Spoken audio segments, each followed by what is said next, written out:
महीने में साल जो बचड़ो प्यासा कुटवा मुरसल जो बचड़ो प्यासा कुटवा जगो घर लुटवा तनखे खबरया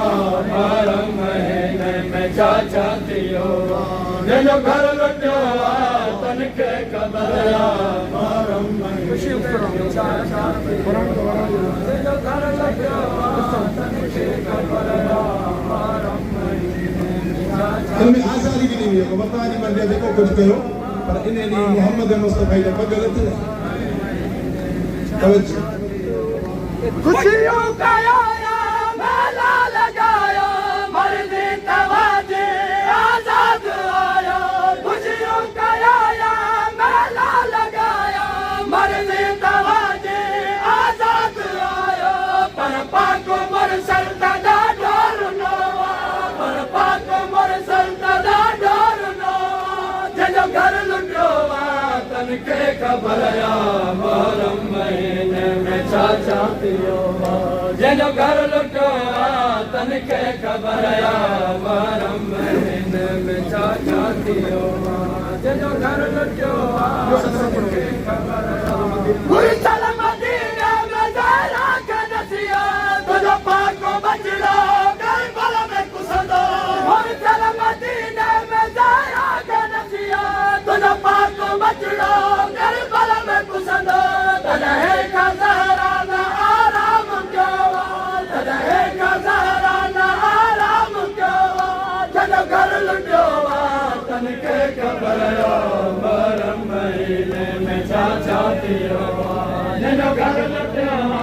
तनखे खबरया बारह महीने में चाचा दियो जजो घर लुटवा तनखे खबरया मुरसल मदीने में ज़हरा के नसिया तुझो पाक बचड़ा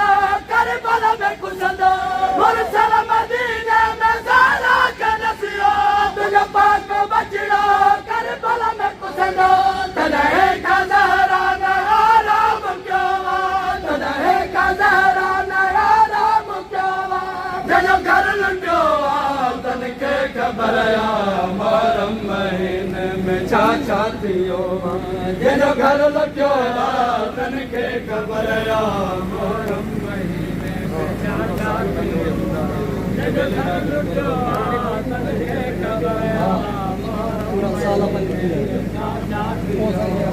जजो घर लुटवा तनखे खबरया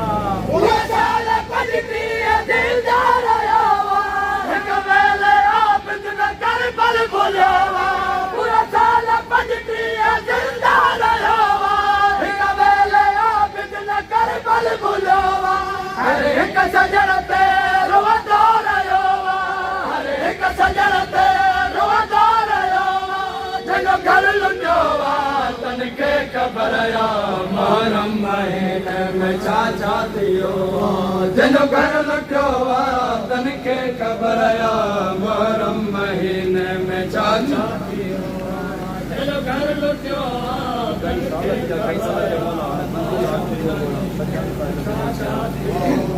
जजो घर लुटवा तनखे खबरया कई साल दिया करबल के मौला हर बंद गया अगियन का गोला कई साल दिया करबल के मौला हर बंद गया अगियन का गोला सजाद साहिल के रोई जयोवा सजाद साहिल के रोई जयोवा जजो घर लुटवा तनखे खबरया बारह महीने में चाचा दियो जजो घर लुटवा तनखे खबरया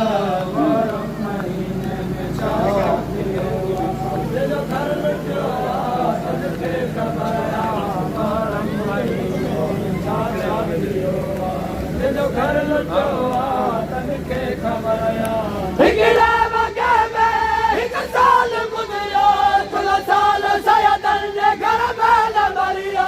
हिगड़ा बगे में एक साल गुजरियो थोड़ा साल सयदन ने घर में न मरियो अखियन में सयदन ने सुरमा विदो अखियन में सयदन ने सुरमा विदो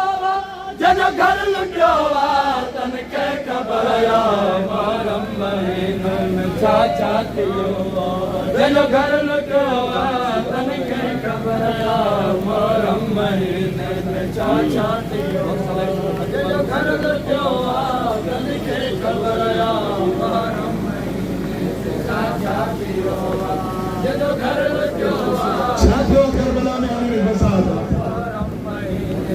चाचा थियो जनो घर लुटियो तवज्जो करो मुरसल जी सूरत अकबर कुसिया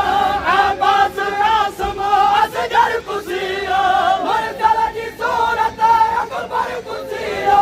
अब्बास कासिम असगर कुसिया कुसंदो सकीना बज पीन दो कुसंदो सकीना बज पीन दो जन घर लुटियो तन के कबरया मोहरम महीने में चाचा थियो जनो घर लुटियो तन के कबरया कुसंदो सकीना बज पीन दो कुसंदो सकीना बज पीन दो जनो घर लुटियो तन के कबरया मोहरम महीने में चाचा थियो जनो घर लुटियो तन के कबरया मोहरम महीने में चाचा सवाल है पूरे मुआशरे का सवाल है तवज्जो करो जनो घर लुटियो तन के कबरया कामिल जके दो बाजा मरे तो उन काल दा हूं यरियो करे तो कामिल जके दो बाजा मरे तो उन काल दा हूं यरियो करे तो मुरसल जो के ना अफसोस दो मुरसल जो के ना अफसोस दो जनो घर लुटियो तन के कबरया मोहरम महीने में चाचा थियो जनो घर लुटियो तन के कबरया